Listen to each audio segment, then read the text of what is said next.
The following episode of Famicom Dojo is rated T for totally awesome. And teens, I guess, should probably listen to this. And kids should listen to it too. And adults only can listen to it along with their teens and their kids. Unless you are an adult or a teen parent. Oh man. Rabbits can watch this as well. Sweet. Do you remember the movie when the movie rating system got updated and they put those posters up that showed like if a movie is rated G, and it shows like everybody watching the movie. And then there was and in every picture there was this rabbit as well. He was watching the movie. And then they had PG and the little kids were gone from the picture, but everyone else was there and everybody's smiling. And then it was like PG-13, and you see that the adults are still there and some teenagers. All the kids are gone. The rabbit's still there. And then it's R, and then it's like an older set of teenagers on a date, maybe some parents, an old guy or whatever, and the rabbit. And then it was like NC-17, and you've still got the old guy. And the rabbit is now wearing sunglasses. That is a filthy, filthy rabbit. I know. I'm like, wow, man. And the old guy. It's like, oh, the old guy. I expected. He's seen things. Like he can handle the extreme adultness of showgirls. So that old guy, DGAF. But anyway, today we are going to talk about the video game rating system.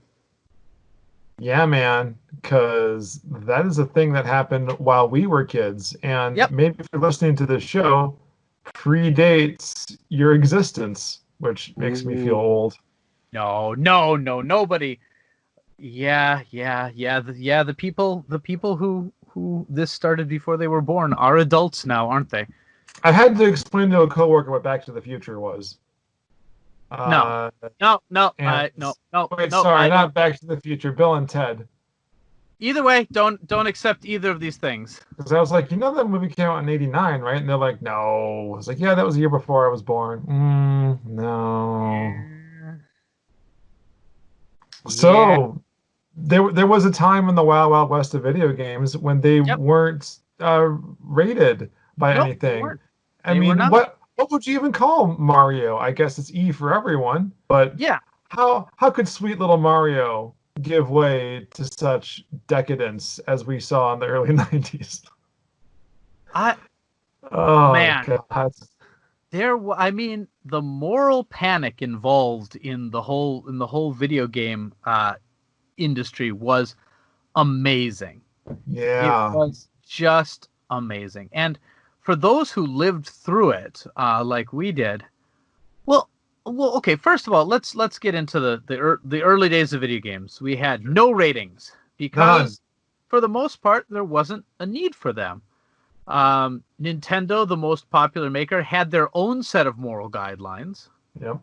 No religious imagery, shouldn't have nudity or swearing or blood, but like. There's that would be a very good podcast as well. The ones that kind of skirted those rules, because they occasionally got around that, but in general, the violence was not realistic enough that people had much of a problem with it. Yep. And most of the death on screen is people in spaceships or weird monster things, and not to any degree that would be considered.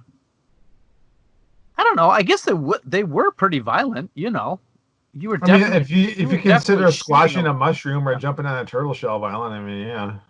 No. But Bowser falling in the lava, just. My poor young eyes. You're only thinking about Nintendo here again. But look at how violent Smash TV was, for example. I guess it was so cartoonish, though. Exactly, but that's the thing, and it wasn't very imitatable.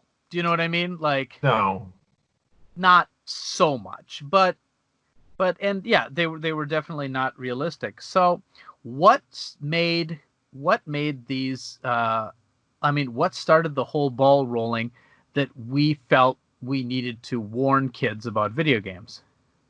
I mean, I would have said Mortal Kombat, but I'd probably be wrong.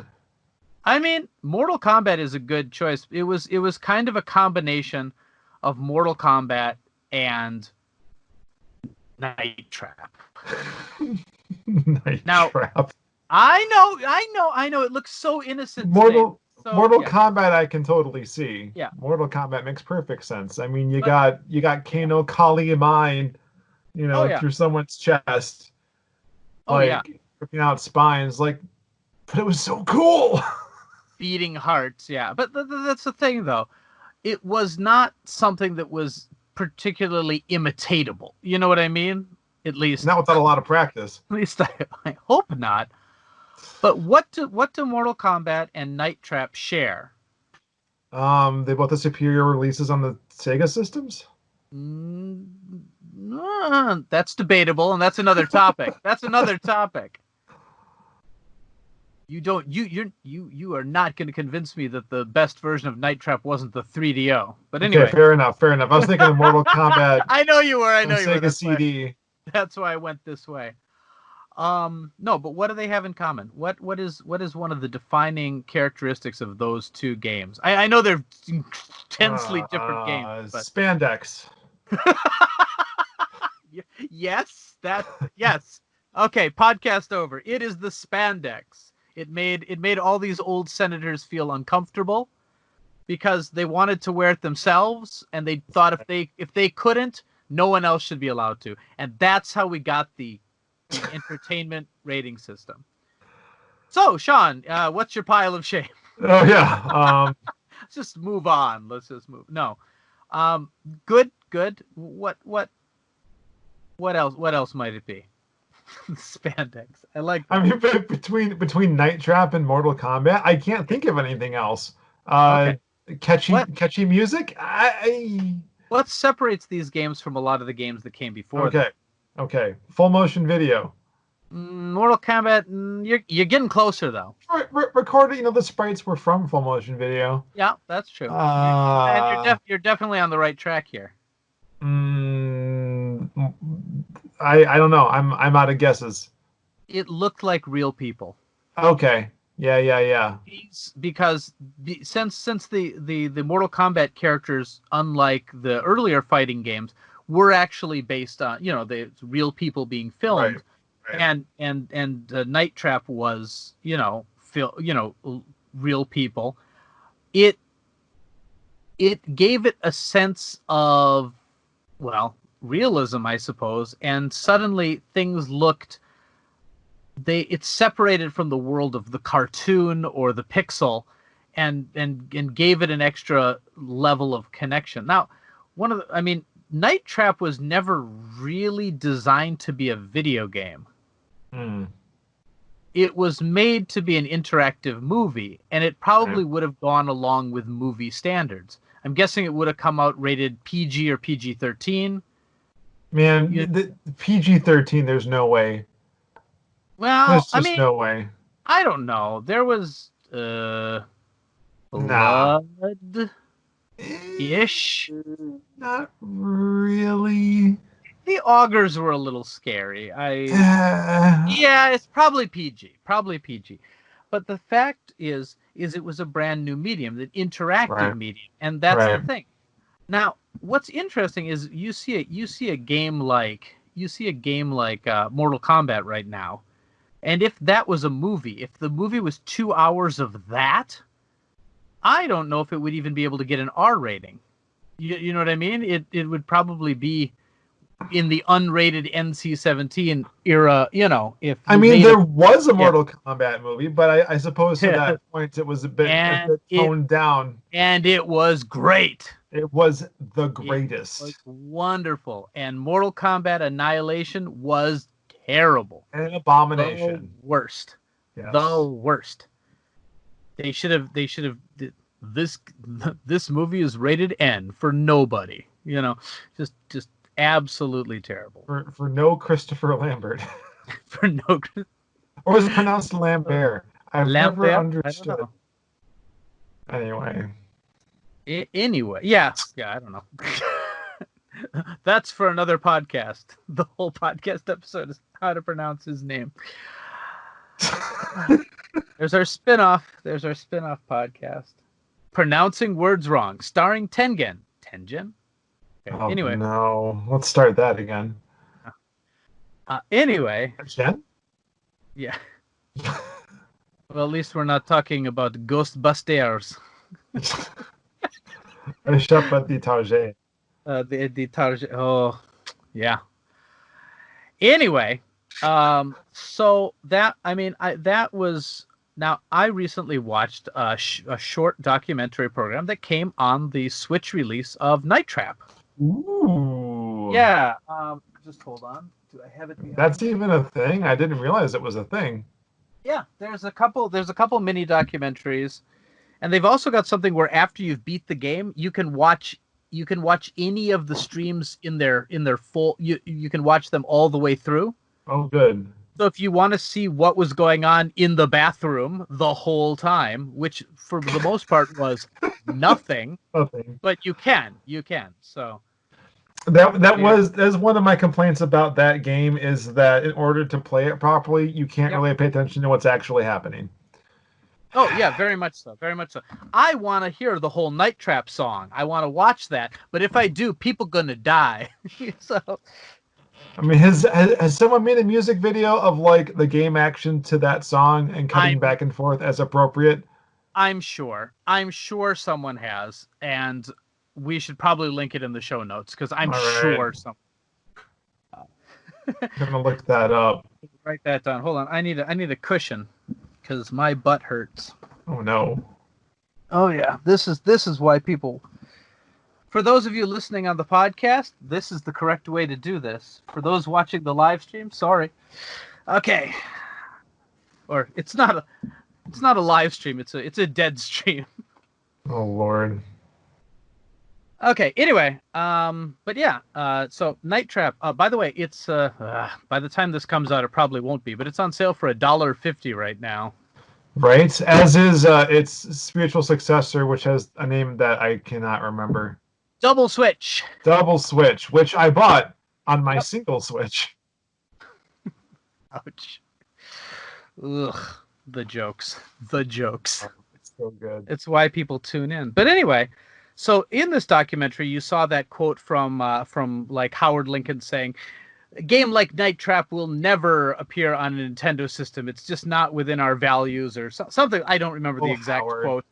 But I mean, that's all PR. That's what that was at the time. Just trying to. We are above this controversy, for we shall not put any adult content in our games. Blah blah blah blah blah. I mean, Nintendo's a toy company. I get it. Yeah. Especially then, they were very careful to avoid any objectionable content at all. So, but anyway, this documentary was interesting because they basically.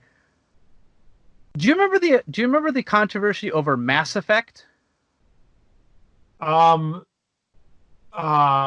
they called it, like, what was it, the most graphic ever. I think they even called it like a rape simulator or something, just like ridiculously overblown, like, just because didn't Mass Effect actually get its rating raised from T to M at some point? I seem to recall that. I don't even know. I don't even know what its actual rating ended up being, to be perfectly honest. Yeah. M feels appropriate because it's pretty darn violent. It is. Now, Night Trap is interesting. Oh, first of all, let me just hold this up to the camera. This is Night Trap on a Nintendo system. Sorry, Howard Lincoln. Don't apologize. Yeah, and here is Final Fantasy VII on a cartridge. At the time, Sony was launching a advertisement campaign saying this could never come to Nintendo because it would have to be on like 1,000 cartridges or something, whatever crazy thing they said. So, so it makes me happy to have my two games that time has proved people wrong. I'm not. Whatever. Time has proved people correct. It obviously has. You know what I mean? Like they couldn't have put it on a cartridge at that time. And Nintendo of 1993, 94 was not going to put Night Trap on, because they couldn't. They couldn't put Night Trap. They were that was the dirty secret right there. They were using cartridge media. Like, if maybe they wanted to put Night Trap on, but it would please insert cartridge 37. Mass Effect, by the way, was rated M. So from the beginning. Okay. I don't know. I mean, it is ultimately was M. So I don't know if you can get higher than that in the States. I know you can in Japan. Now, here's a question for you. Yes. What is the rating on Night Trap? Currently, I bet it's not even teen, is it? It is. It is teen. It is teen right now. It's teen right now. But Night Trap has had 3 ratings. No, 4. It has had 4 different ratings over the years. It first came out unrated. Oh yeah. Yeah, the unrated version, and then it was re-rated MA17. It doesn't make any sense. Now, what is the MA17? Well, that was Sega's in-house rating system, which they called hold on, what was it called? It was called the Video Game Rating Console, the VRC. Yep. And it rated games for, well, basically until the ESRB happened. As a result of these hearings, yes. Yep. And the ratings were GA, MA13, MA17. So Mortal Kombat, which is actually really violent, came out as MA13. And Night Trap, which isn't violent, was MA17. But I don't see it. Yeah. I mean, for those who haven't played this game, it's ridiculously late 80s campy. I don't remember a ton of blood. There's some dripping fang goo. Yep. At one point, I believe, but other than that, the augurs you defeat just fall prey to this hilarious traps, and they just disappear. Nothing happens to them, and they're almost literally faceless. Yep. And everyone else in the story, I mean, it's a slumber party, but everyone's wearing their best teeny bopper attire. There's nothing really inappropriate about it, except for they're on cocaine. I don't know. Sports bras. That sounds pretty mature to me. Man, this could only happen in a world before yoga pants. That's all I'm saying.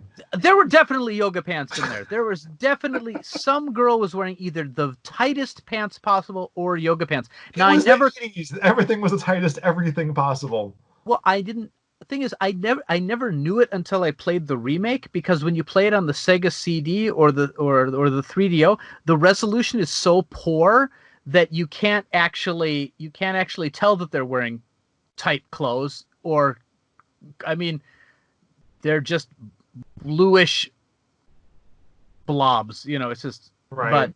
But there's a girl in a silky nightshirt in the bathroom at one point, but it's not. She's just brushing her hair. Ooh. Yeah, brush that hair. Mature. There's nothing here. Mature. 17 plus. Anyway. Hair brushing is. But that's the thing. Salacious. But the thing about Night Trap, which is really interesting, which I watched in this documentary, was originally there wasn't supposed. Okay, for anybody who doesn't know Night Trap, first of all, you should watch Sean's playthrough. You should link that. Because yes, I did it for Pile of Shame Live, and we had so much fun. Yes. The music videos in there, we do the Japanese soundtrack. It's incredible. Yep. So watch. Okay, stop the cast right now. Watch that, and go and do it. And welcome back. Thank you. But just briefly, if you didn't do what we said, and why would you? Honestly. Night Trap is a full motion video game where you control 8 security cameras? I think it's supposed to be 8, yeah. Around a house, and you set traps for these guys called augurs, which are vampires, kinda. They need blood to survive. Yeah. But they look like people wearing too much clothes for the weather. Yes. Who shamble around. Anyway, this documentary that I was watching about it, which again is on the Night Trap. So everybody get Night Trap, the remake. It's pretty. Just get it. It's cheap. It's cheap. Just buy it. Come on, just buy it. But yeah, again, it's like $1.50 now, and it goes on sale quite frequently on Steam and things like that. Just put it on your watch list and buy it when it's cheap. But anyway, in the documentary, they were originally supposed to be ninjas.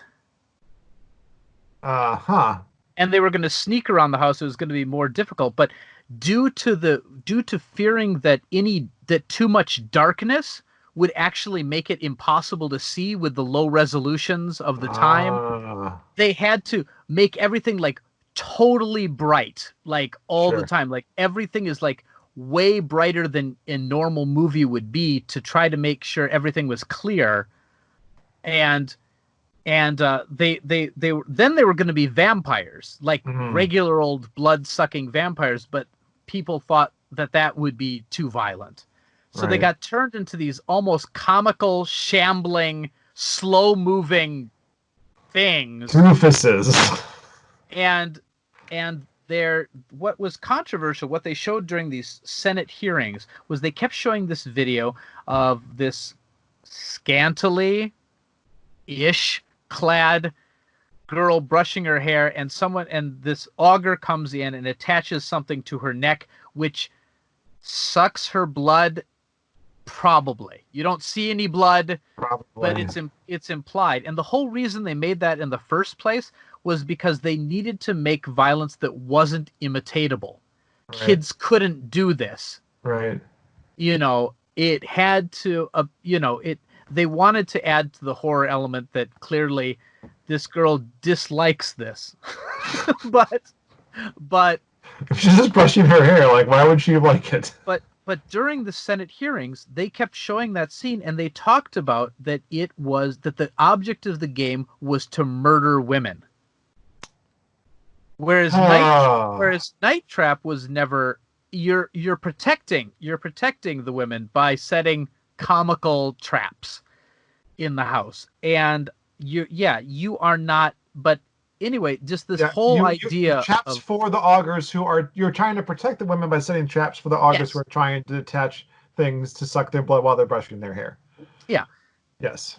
But it was taken as that it was a murder simulator with sex, which it did not have. Hey, I don't think shame. No. Yeah. That's actually one of the things in the documentary. Like, if we could have made it sexy, but anyway, so they pulled the game from the shelves when it came out, and they re-released it later with a 17+ rating, and sales went through the roof. I'm not going to lie to you. The video game rating system when I was a kid was a way to see what game had the good stuff. Right. There's definitely a lot of Barbra Streisand effect going on here. Yeah. I didn't rent rent Plumbers Don't Wear Ties for its gameplay. Wait, what? Plumbers Don't Wear Ties, the 3DO classic. Oh God, I'm not familiar with this. So I owned it at one time. I regret selling it now because the price has gone through the roof because it's one of those so bad it's a classic games. But at the time, I was like, no amount of money will have me keep this. But anyway, so Sega started their own thing to basically say, we're self-policing. We don't need the government to step in. Right. And in the end, the government didn't step in, but it was threatened by Herbert Kohl from Wisconsin and Joseph Lieberman that the government would step in and maybe even ban the sale. Now, the ESRB, since it's a voluntary rating system put out by the Interactive Digital Software Association, doesn't actually ban you from buying a game. Right. Like the system itself doesn't say if you are 16 you can't buy an M-rated game. It isn't like that.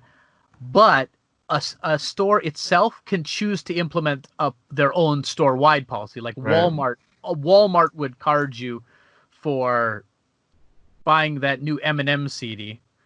Right, and like I went to Target and I bought Dragon Age, and I had to get carded, and I was like, what, 29? You know what? I also got warned that there was some gay stuff in it. You got warned there was some gay stuff in it. Yep, by the cashier, and I'm like, oh, well.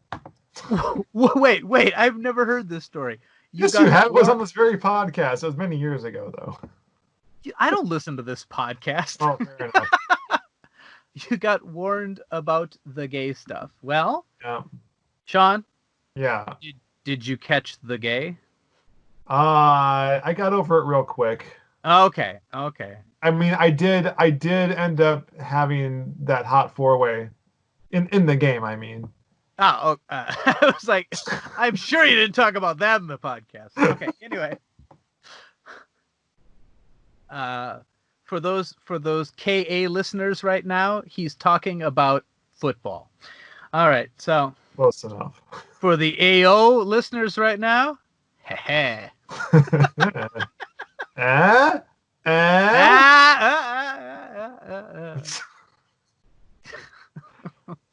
This is why no one subscribes to our channel, Sean. Okay, anyway. So then we got the ESRB, and I think for a little while Sega was still using its own system, but it pretty much went away. And Sega continued to have their own system in Japan with green label games, yellow label games, red label games. And that continued until the Zero system started. Right. The Zero system, or the Computer Entertainment Rating Organization system, which is still in place today and is terrible. Oh, no. What? How could it be terrible? Well, okay. Let's first talk about why the ESRB might be good. And then we'll talk about why Zero is terrible. Sure. Barbra Streisand Effect, Exhibit A. Yep. It allowed for far more adult content that would have been allowed when people were just skirting around it, just like the Motion Picture Rating Association allowed the way for more content to be shown in movie theaters that wouldn't have been passed by the Hays Code. Hays Code is comic books? Hold on. No? Hold on. By whatever code was in place before, which was like, you can put stuff in if it's more of like a wink, wink, nudge, nudge kind of thing. Now, when the MPA started, they didn't have PG-13, right? Like there was G and PG and R and I guess X or. It actually started. It was I think it was GPGM was the original. The original. Okay. Then they changed it, but yeah. So when we were kids, there was no PG-13, so you would have stuff like PG gets you the one S-bomb or something like that, right? Was Gremlins even rated R? Gremlins was rated PG. Yep, Gremlins was PG, but it was one of those films. Steven Spielberg is like one of the people who pushed for the PG-13 rating system, and part of it is because his movies were very often skirting that line. Oh yes. Some of the main movies that were PG that made the case for having PG-13s were Gremlins and Indiana Jones and the Temple of Doom, which is another movie where a beating heart is ripped out of a chest cavity. You want to make a new rating system? Rip a beating heart out of a chest cavity. That's right. Everyone referenced that. Maybe they knew that story and they were trying to get the same thing to happen. Because Mortal Kombat knew. Mortal Kombat knew. You know what you did. You know what you did. Affecting societal change by ripping out beating hearts. Now, all right. Anyway, so but anyway, much like the movie rating system, the game rating system opened up for lots of different types of content, which so far exceeded what was even imagined back when the rating system started. Like, Right. again, Night Trap was on the upper edge of it was the highest level of the rating system. It was up there with Lethal Enforcers, was also MA17, which also right now would get a teen at best. Right. You know, you had games like the full motion video game Corpse Killer and things like that. Like, almost none of these games would make people bat an eye these days.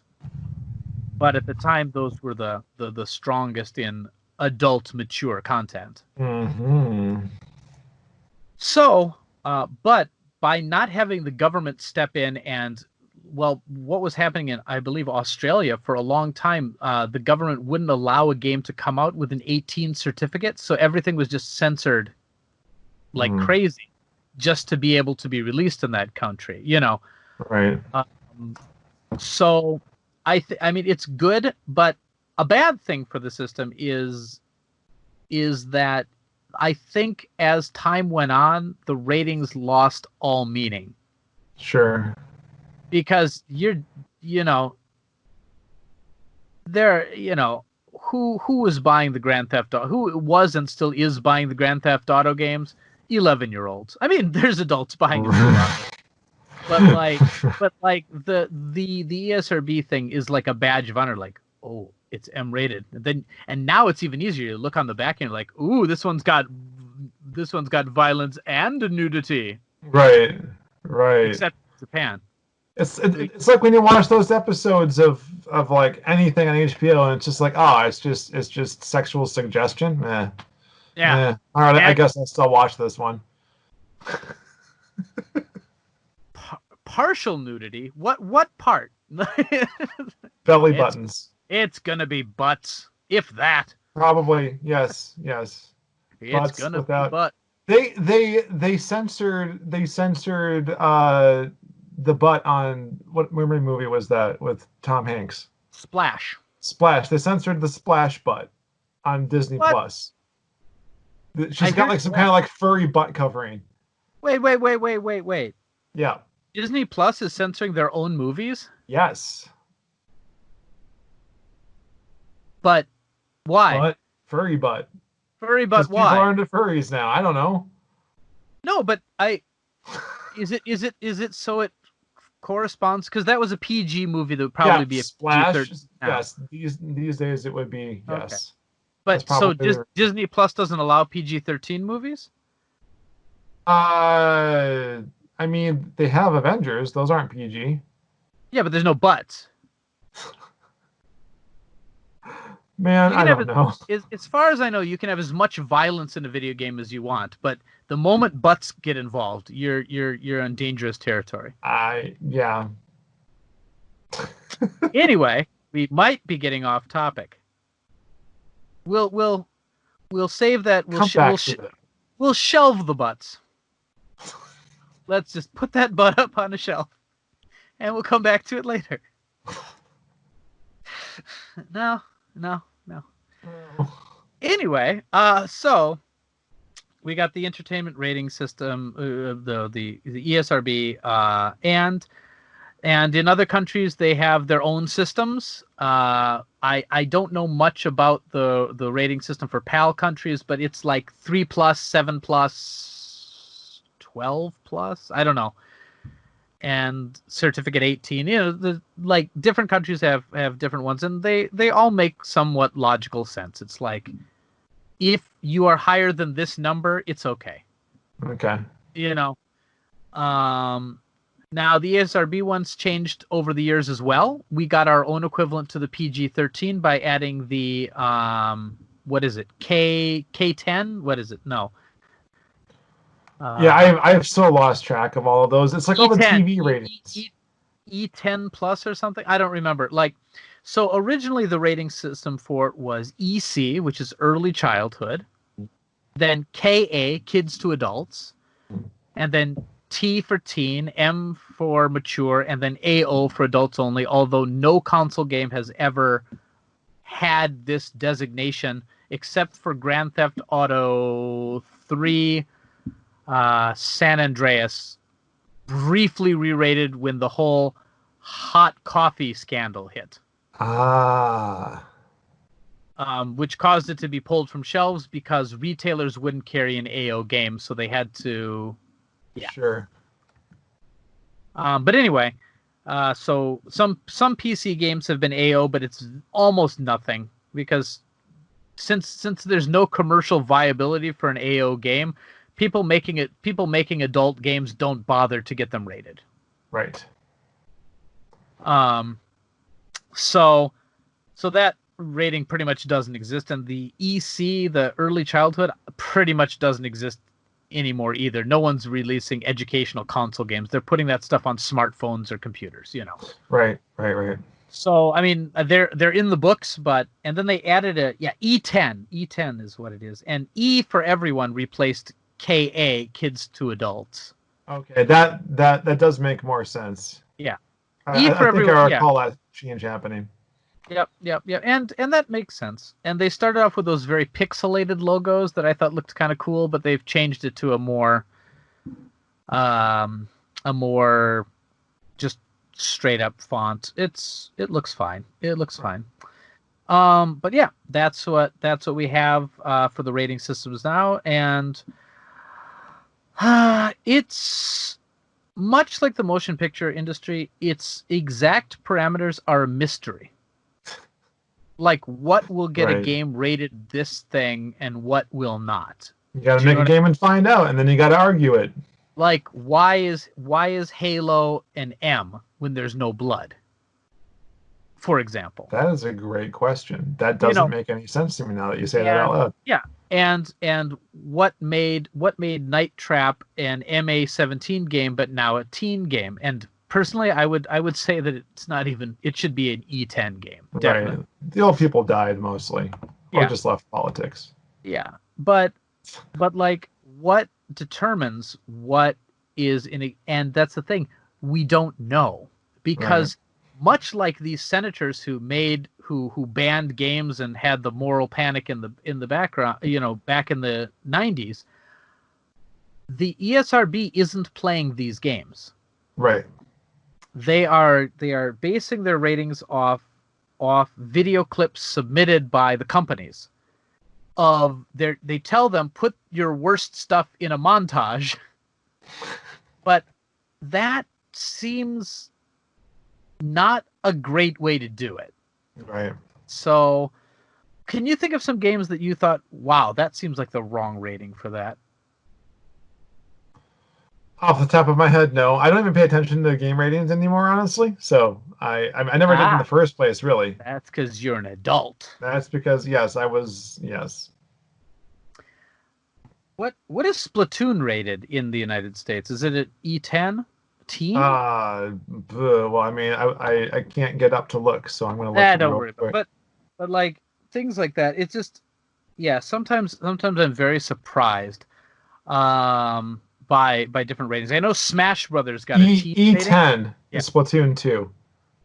I know Smash Brothers got a teen rating, which I thought was strange at the time. Sure. But I think now it's rated E10. But again, it just shows you how a lot of the rating is based off of just current moods. Right. Now, let's talk about Zero for a little bit. The Japanese rating system that, in my experience, has led to tremendous amounts of censorship in Japan. Okay, games used to have no rating, and you know that, like, if you wanted the good stuff, you want to get the import version. You know what I mean? Right. You had instances of brief nudity in Final Fantasy VI. You had a lot more. What? Yeah. 16-bit game. There was nudity in Final Fantasy VI. Yeah. Could you even see it? Sure, but not so well. I mean, and and a lot of PC Engine games, you know, there were little, you know, it's since it's so pixelated, you know, and you'd have, you know, just little stuff. The Ranma fighting games had some nudity in them, you know. Oh, Things that like does that, make sense because Rama did too. Exactly, and there was just a laxer idea of the whole thing back then, and butts pretty much didn't qualify as nudity, so butts for all. Right. Everyone gets butts until 2020, and then for butts. And the Japanese versions of games were usually much more violent. They were censored in, like, the King of Fighters games. They censored Mai's Jiggle and Metal Slug. They took out the blood. You know, a lot of the SNK games had a lot of censorship in the United States, and just other things like that too. I always thought it was funny. They censored the Samurai Showdown 5. They made and it's like, yeah, you got to protect those kids buying $500 cartridges. You know what I mean? Like, right, dude, you got that much money to spend on a video game. You've experienced life already. Have at it, you know? Yep. But anyway, but now that Zero has happened, it has swung the other way. Even their highest rating, Z, which you cannot buy normally, they usually keep those games behind the shelf. You have to ask for them. Even their highest rated games, there are censored versions of what we get as M-rated games. Okay. For example, the Grand Theft Auto games have removed a lot of the higher levels of violence and any instances of nudity, but they're still rated. They've got the Zero 17. So no, sorry, Zero Z, which is the highest Zero rating in Japan, meaning that kids cannot buy them. They cannot. They are banned. They are banned from buying them, but they're still censored. Recently, Resident Evil 2 remake. A lot of people were importing the US version in Japan, since it's region free, because to get an uncensored version, even though they released 2 different versions of the game in Japan, they released a Zero D version, which would be their equivalent to 17 plus, or what our equivalent to an M, I suppose. And they released a Zero Z version, which had more blood, but still less than the American M. So, and I'm gonna guess that the higher the worst rated ones don't sell as well, right? No. Well, it depends. Actually, the version of, I think, the Resident Evil 3, Biohazard 3 remake, actually the Zero Z version outsold the Zero D version, because the people who wanted that game would seek out the. Okay. But like, you have restricted games that you would be surprised by, like Skyrim, and Assassin's Creed. Are very, you know, do very poorly in Japan. One of the reasons is you can only really buy them if you can show ID. Very, very strange. And Zero also made nudity in Japanese games disappear. Oh. You get butts. That's all you get. Oh yeah. But at Disney? Yeah, but any game that would have normally had any topless nudity or anything else cannot get certified by the Zero system, and thus cannot be sold in stores. So Japanese games used to be almost stereotyped as having all kinds of that kind of content, you know.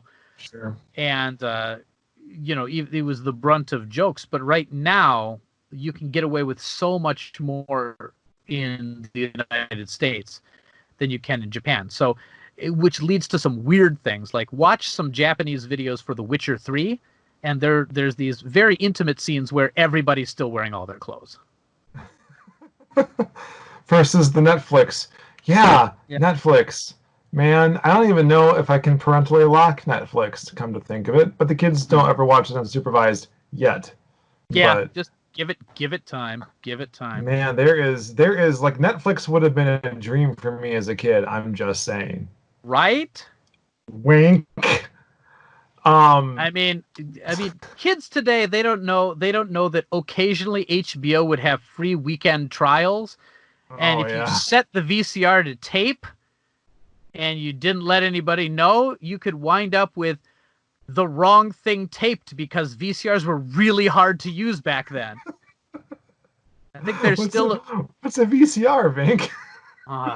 Yeah, I was explaining that to my kids this morning. I was like, yeah. They were like, what kind of cartoons did you like to watch when you were a kid? And I said, anything I could get my hands on. Right. Didn't really matter what was on because they were only Saturday morning because we didn't have cable, Right.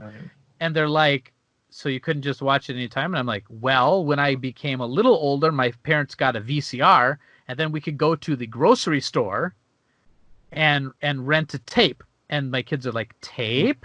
And I'm like, well, it's what they put videos on. She's like a DVD, which already is arcane technology to them. And I'm like, no, it was on a tape. And they're like, was it sticky? And I'm like, no. And then I'm like, I'll show you what one looks like. And then I realized I don't have one. Which is so weird because cartridges are referred to as cassettes, and cassette tapes are what I think of. Someone says cassette. Cassette, a cassette, a small case. So, yeah. Lord. Yeah. Yeah. I think I might have a VHS tape here somewhere. But anyway, yeah. What's interesting to me about this from like the movie's perspective is that kind of the opposite thing has been happening, where they for a long time have wanted to avoid an R rating. Yeah. More recently, but also for a long time. To the point that like movies that were like hard R's, especially Paul Verhoeven movies, Total Recall, or RoboCop. Would still sell action figures to children, though. Yeah, how did that happen? Or Terminator 2? Yeah, weird, huh? Okay. It's so weird. So like the remakes from the early aughts or late aughts or whenever, maybe even the early teens, the 21st century, PG-13 remakes. Yep. So weird. So weird. I know that there's like the last Cheech and Chong movie came out as a PG, and they were just crazy guys. No drugs here, folks. And and like the Revenge of the Nerds movies, which were really, really, the later movies there were PG and then made for TV. So like there was this thing of scaling,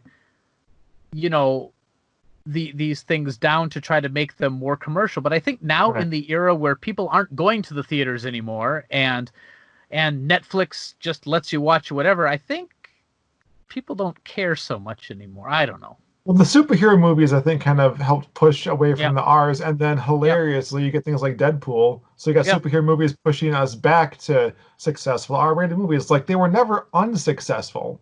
No. It's just I don't really understand what happened there. But anyway. Yeah, it's weird. But the thing is, like, I don't know. Okay, when you're buying a video game, you mentioned already that ratings don't matter much to you at all, right? No, I don't even look at them. But I think I find that most of my favorite video games that I play kind of fall into the teen category these days. Interesting. Okay. Like your Zeldas and things like that, because I'm not really into very gory games these days. It seems kind of immature. Do you know what I mean? Like, sure, a little mature games are immature. Yeah. Because it's like a child's idea of what mature is like. Like Prince of Persia: Warrior Within. Just what the hell was that? Yeah. Oh my goodness. Now there's a game with butts. Oh yes. There's a game with butts. Butts and not much else. butts and like I'm angsty. I hate every. Oh man, it's just it was like oh God, okay, we get it. yeah, Jesus. yeah. Put me out of my misery. I'm gonna shave with this game because it's all edge, Yeah, it's just they try to whenever they try to edge up a game, like do you remember Bomberman Act Zero?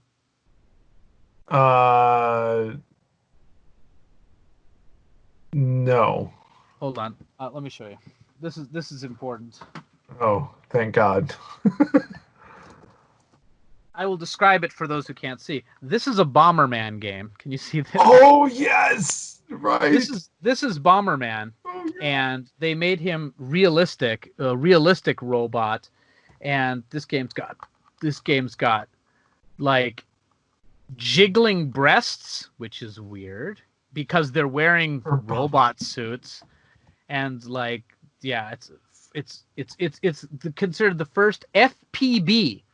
First person bomber, spelled BOMMER. Oh man. Yeah. But yeah, this game sold. I mean, I'm probably holding half of the copies ever sold right now. But I enjoy it as an curiosity, and it's actually not that bad of a game because below just trying to be so edgy, it's a Bomberman game, and Bomberman games are always great. Like, but it's have you played that on one of your casts yet? What? Or one of your streams? Have you played that one of your streams yet? No, I really should though. You should next time. Really should. Did I ever have a 3D Xbox 360 cast? I don't think I have. I'm gonna. Oh, by the way, if you're not subscribed to my channel, do so. Just search for Vinnk or click the link that will probably be winding up in the show notes. Click the link for Vinnk. Yeah, and I think that came out as a teen-rated Bomberman game as well, whereas all the others were rated E for everyone. Okay. But yeah, or when Shadow the Hedgehog came out and they Sonic like Shadow was like swearing to get the rating up. He used the D word and the H word, and everyone's like, "Ooh, edgy," and it's like. I almost had to ask what those words were, and then I figured it out, and now I'm just going so hard.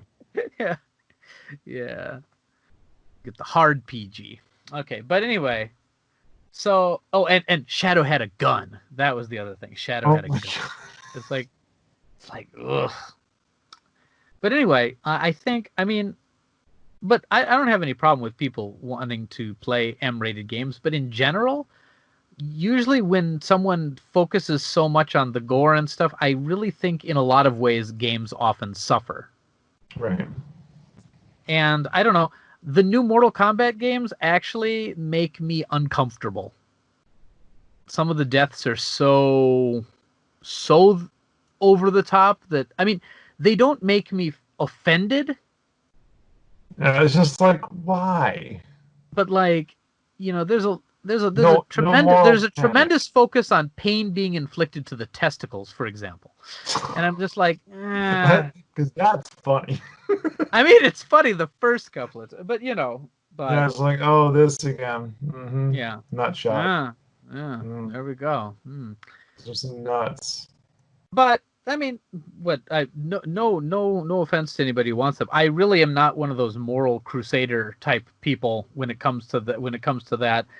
But if you're gonna play games like that, if you want to give them to your kids, that's your prerogative. But play it with them at least. Like, explain the things, because I don't think playing a violent game is going to make you a mass murderer. But like, if you're not raised to know the difference between good and bad, it's not going to help. Right. I think that any kid who is being raised with enough of a moral compass to know right from wrong and fantasy from reality can handle a game. I think when a kid's old enough to like ask for them and you can be like, this isn't real, right? They're probably okay. You know what I mean? But I do feel that they glorify violence in a way that I find a little uncomfortable recently, you know? Mm. I don't know. But anyway, but sometimes people blow up and they're like, and you got chunks of face all over. Oh, baby. It's like, oh man. High school me was all into that. Like, the gorier the better. You know, I remember downloading a mod for Doom where you could chainsaw Barney to death, like the purple dinosaur, and that's like, haha, I'm an adult now. Well, he knows what he did. Yeah, and the whole time you're doing it, the audio is going, I love you, you love me. Looking back, it's kind of disturbing.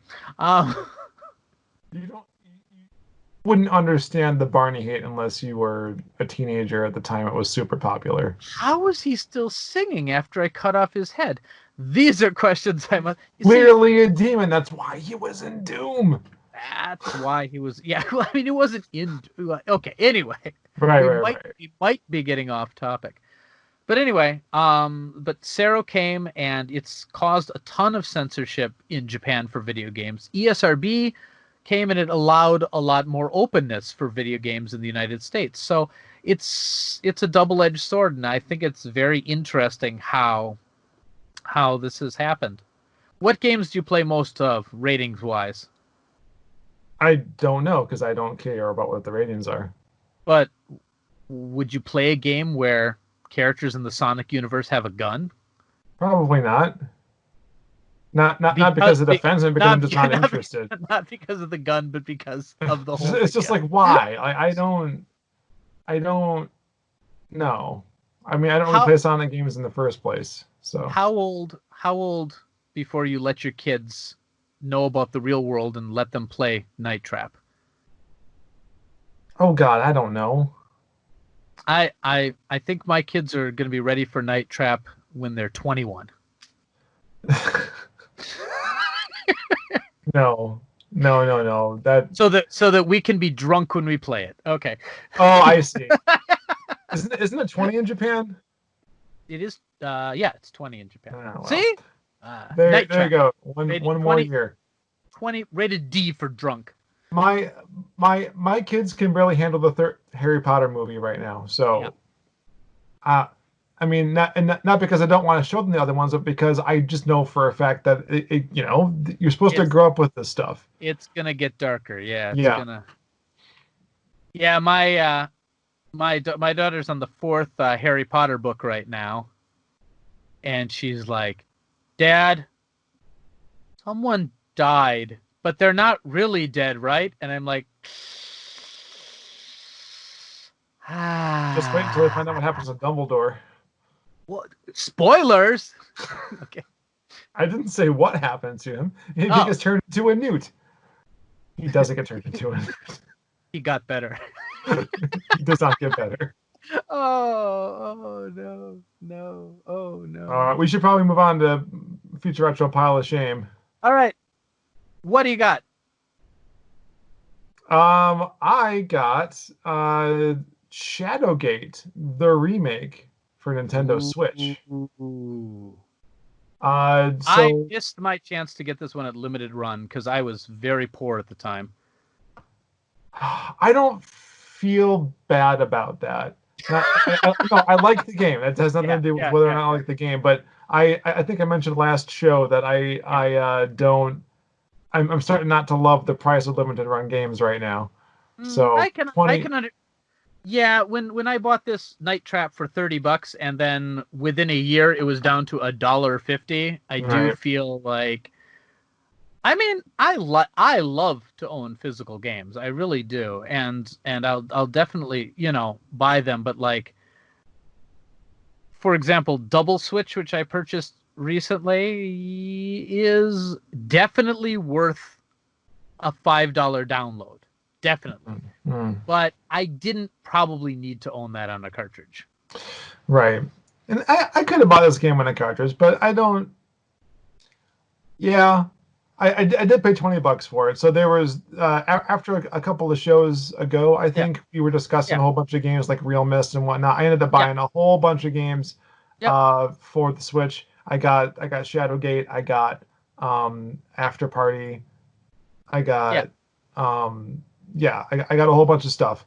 And I got Shadowgate specifically because I mean I've been interested in replaying the original for NES, which isn't the original, but you know. Long story short, I ended up streaming the entirety of the NES Shadowgate. That was a good stream. Thank you. Well, started off a little rough, but yeah, it became a good stream. Yes, it became a good stream. So I've never finished a game like in front of people before, and it's only the second time I've ever finished Shadowgate in particular. And I did use a walkthrough at certain points just so I can keep the thing going. But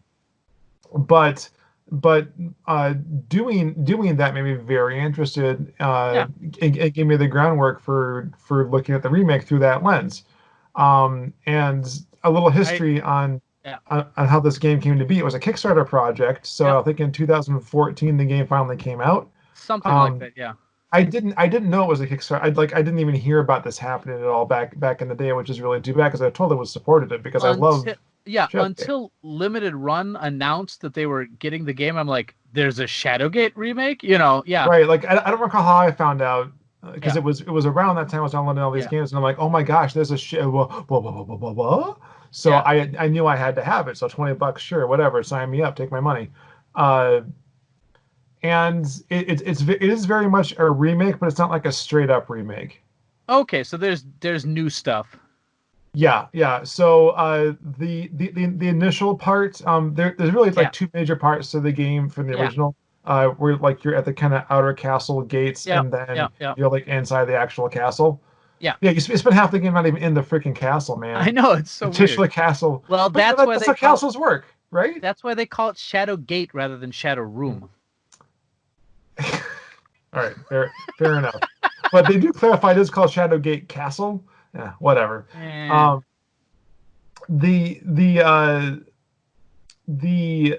That first section is a room for room remake, but they really flesh it out. Like you have like this tiny little square and like a fourth, if even, of the screen.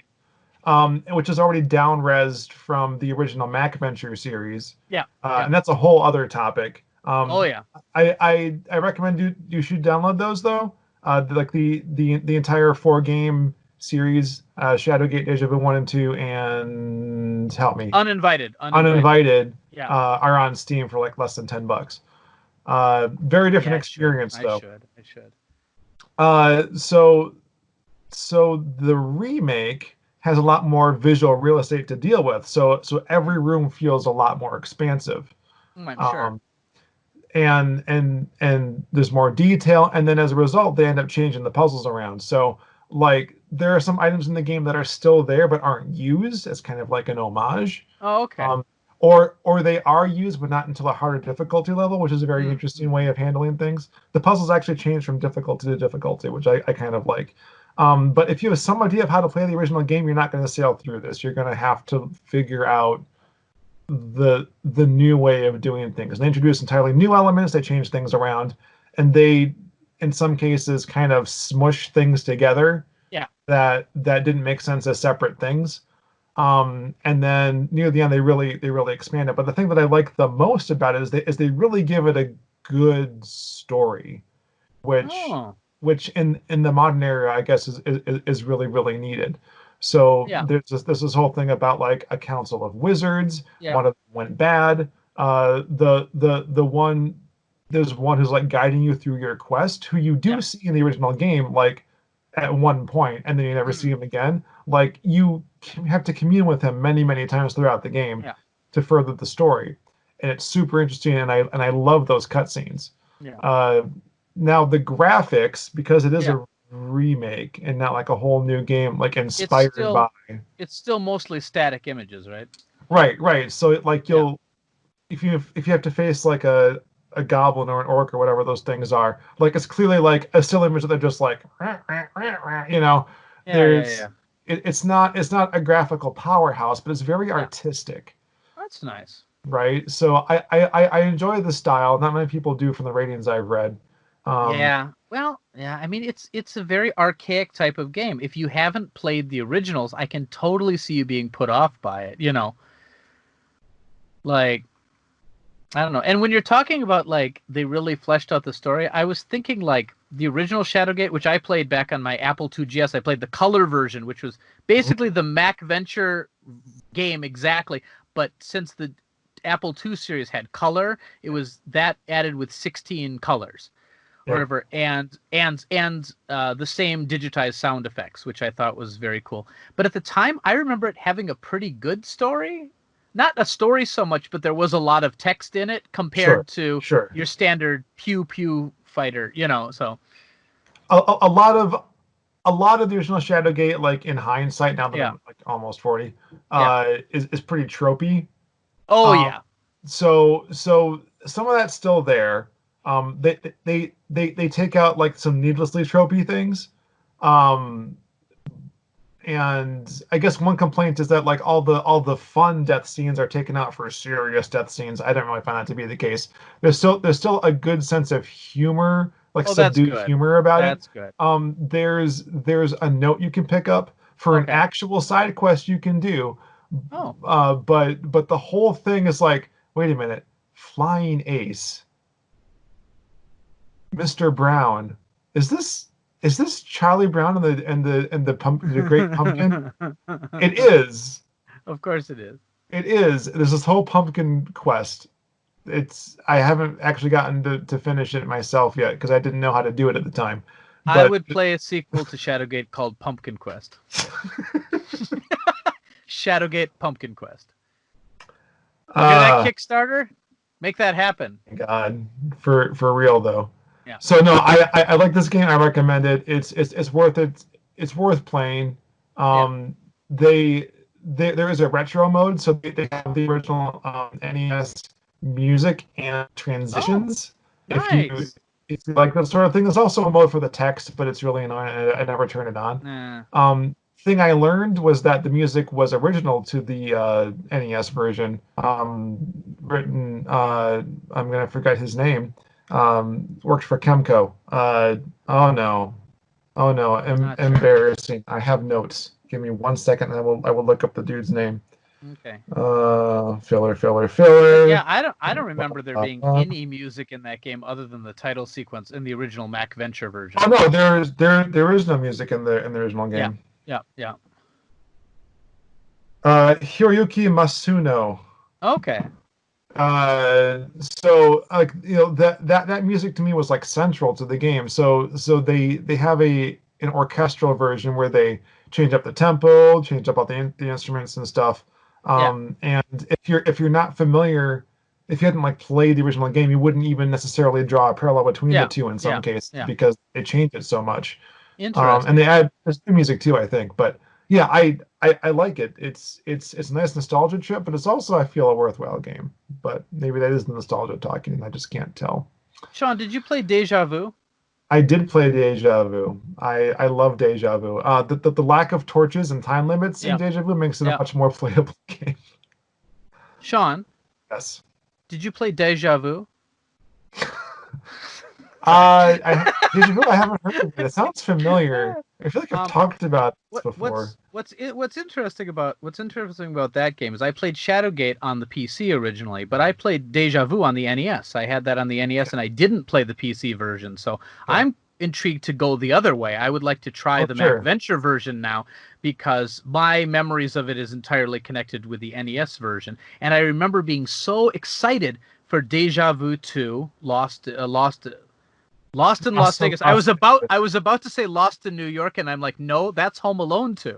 Yes. There's also Escape from New York and Escape from LA, and there's Lost Wages, which is a Larry game. You know what? Never mind. Yep. And Pumpkin Quest, which is the last Mac Venture game that never got released. No, but Sorry. It stars Pumpkin Man. Pumpkin Man is so sorry. Pumpkin Man? Anyway, we might be getting off track, but Deja Vu I remember enjoying a lot. And I think if you haven't played it, that would be one to get, and you should stream that. So there's also like a Game Boy Color version of Deja Vu too? Yeah, that's what I've heard. That's what I've heard. I think it's rare and expensive though. It is. Yeah. It is. Because of course it is. I also decried at the end of the NES Shadowgate stream that there was no second story, because it says at the end of the game, end of the first story. It's like, well, there never was a Shadowgate 2. Incorrect! I forgot about Shadowgate 64. You and everyone else. I played it once, not much of it, but not all of it anyway. I rented it and I found out instantly that it wasn't. This is not my Shadowgate. It's just like how disappointed I was with King's Quest 8. Ooh, I don't get the reference, but okay. The King's Quest series. I do. I played King's Quest 5, I believe. Sure, that's one of the better ones. But like King's Quest 7 was gorgeous. It had almost like not quite Disney level, but like really professional looking animations, sprites. It was one of the most amazing point and click adventure games. And then King's Quest 8 came out, and it was a first person like action, like RPG. It was not a King's Quest game. It never should have been called a King's Quest game, and just tremendous disappointment. So sorry. Don't play it. I don't think you can in any way at this point anyway. I think it was made for Windows 95, and I don't think it works on anything else. Oh, no. I have a Windows 95 laptop somewhere. Yeah. That's an episode we should do. Incredibly disappointing sequels. Does Windows 95 still run 16-bit stuff?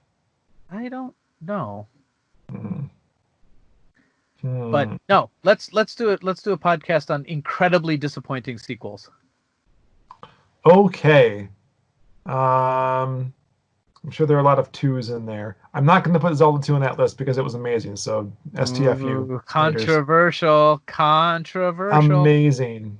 All right. What do you have a future retro, Parlor Shame? Yep. Okay. My future retro is Animal Crossing, the new one, New Horizon. Right on. It's awesome. Yeah. That's all the time we have for today. No, I mean, I don't even know if I need to describe this. It is on track to become the best-selling game in Japan ever. Really? Yes. The only game that might stop it from is the original release of Pokemon Red, Green, and Yellow combined. Okay. But as a single release, it's on track to outsell the original Super Mario Brothers and become the best-selling game in Japanese history. Really? Yes, which is nuts. I figured in the age, in the age of so many different games out, so many diverse types, that one game would never sell that much again. But yep, it's looking to be there. A lot of people liking it, a lot of people enjoying it. My island is growing oranges, but I've gotten peaches recently. I have a field of coconuts, and my house has 3 toilets. Have you ever played any Animal Crossing game? I have not, and I know your wife really wants me to buy it for yours and her sake. Yes, we are hoping you get a cherry tree. Okay, can I just do that? Okay, when you start a new island, the type of fruit indigenous to it will be randomly generated. What if I don't like it and I just keep restarting the island until I get one I want? You could do that. That would be a lot of work. How much work? Well, each time you reset the game, you'd need to make a new character. You'd need to not that much work. Maybe 20 minutes each time. Okay. But it's more than just hit the power button, No, you've never played any of the Animal Crossing games? No, I haven't. But they're tremendous time sinks. Yes, that's precisely why. I have played all of them except the 3DS version, and each of them I've gotten tremendously addicted to for a short amount of time and then moved on. They are life simulators, which is in a world where your neighbors are all animals and you collect fruit and you buy things. And the new one has DIY elements to it. So now you don't just buy things, you can also make things and sell things. And it's got its own little economy in it. And it's charming. The music is pleasant. And it's got all kinds of little nods to other things. And it's wholesome, and it is exactly what I need right now. All right. And I think that's why it's selling so well. Because especially in a time of social distancing, it is a game about being social. In an era of stay home, it is a game about going fishing and meeting friends. You know, it is the type of escapism that I think is really needed right now. And it's the type of escapism that doesn't involve shooting people in the face. Do you know what I mean? Like, yes. It's a lot of the games that kids are really into right now are, shoot people in the face type of games. But Animal Crossing encourages you to, there's no way to win the game other than perhaps Instagramming your house and having people go, ooh. Right. You win the game when you stop playing. Yeah, pretty much. And my kids really enjoy it, and they were able to, spend some time doing that when they couldn't go outside, and it's actually been really, really good for my oldest daughter because she needs to read everything. These creatures don't talk. Right. They talk in like the Star Fox sort of way. So she's actually got to read to know what to do. And she's writing me letters in the game, which some days I come home so late for work, I don't see her, but I'll log on the game. I'll log on the game before bed and see that she's left me a little present in the game and written something to me, and I can write back to her. And in a way that's helped us get a little bit closer. So I recommend it, and you need to get it because all we have is oranges and peaches and the occasional coconut right now. Well, I guess now that Miitomo is gone, I need something to replace it. I mean, that's the thing, though. Because my kids have created their own, and my kids are using their real names and stuff in the game. Right. There's a million people who I could just jump to an island from. Just go to anybody's Twitter who's playing, and they're like, "Come to my island. I've got pears," But that means they can access your island as well, and I just don't feel comfortable with someone I've not met in person. Sure. All right. And Sean, my friend base is like you. So of people I've actually met. So you should get Animal Crossing. Okay. What? It worked? Oh my goodness, my wife's gonna be so happy. I mean, I say yes now, but I actually got to go through with it. So yeah. Well, but I will say, like, your kids would really like it. But one thing you need to know is you have two. So in your case, you might want to get a physical copy of the game. Because I'll get a physical copy for sure. Because then each Switch can have their own island. And we have 2 Switches. Because we have only one Switch, so everyone has to live on the same island. Wait. So even if you have multiple accounts, you all live in the same island? One Switch is an island. Fascinating. No man is an island.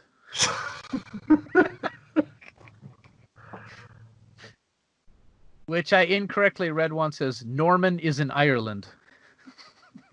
That is not the same. but no, it's based off your Switch, which a lot of people did not like because with the previous Animal Crossing games, people would just put in a different memory card or buy 2 copies of the cartridge and then be able to play 2. But this one, it creates an island on your Switch, and even if you're playing from someone else's account, they have to live in the island that is your Switch. Interesting. But if you have 2 Switches and 1 cartridge, you can swap them back. You can swap the cartridge back and forth, and you can make multiple islands. Okay. Or you can just have all your family live on one island, and that's neat too. Oh. Okay, that's very interesting. The kids might like that. On the other hand, they might enjoy being on the same island. On the other hand, we might like being able to trade things, and maybe one of us will get the cherry tree that you want so badly. Well, I mean, you can always also trade with my family. So whichever. Okay. But what the other problem is your kids might play nicely to each other, where they leave little presents for each other outside their doors, or they help donate the bells to build new bridges and things, and they contribute to welcoming the new neighbors. Or your kids might craft an axe and cut down all the trees on your island. That is another possibility.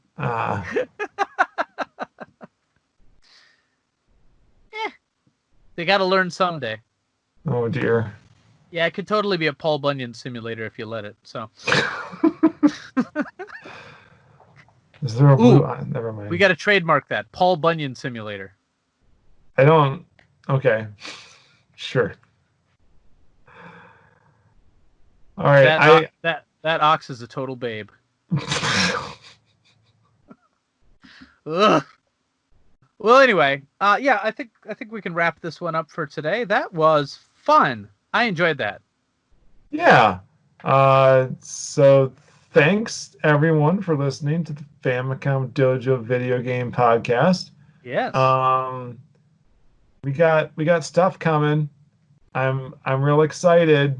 New website's coming along great. We got surprise project in the works. Yes. Yes. I finished a draft of this video. It's been taking way too long to make, and I hope you enjoy it. It'll be great. It'll be great. So, yeah, man. I guess then until next time, the dojo is rated P for Pumpkin Quest. Lord. Famicom Dojo. Thank you for watching the Famicom Dojo video game podcast. To watch or hear more, please click on the link on your screen or in the description.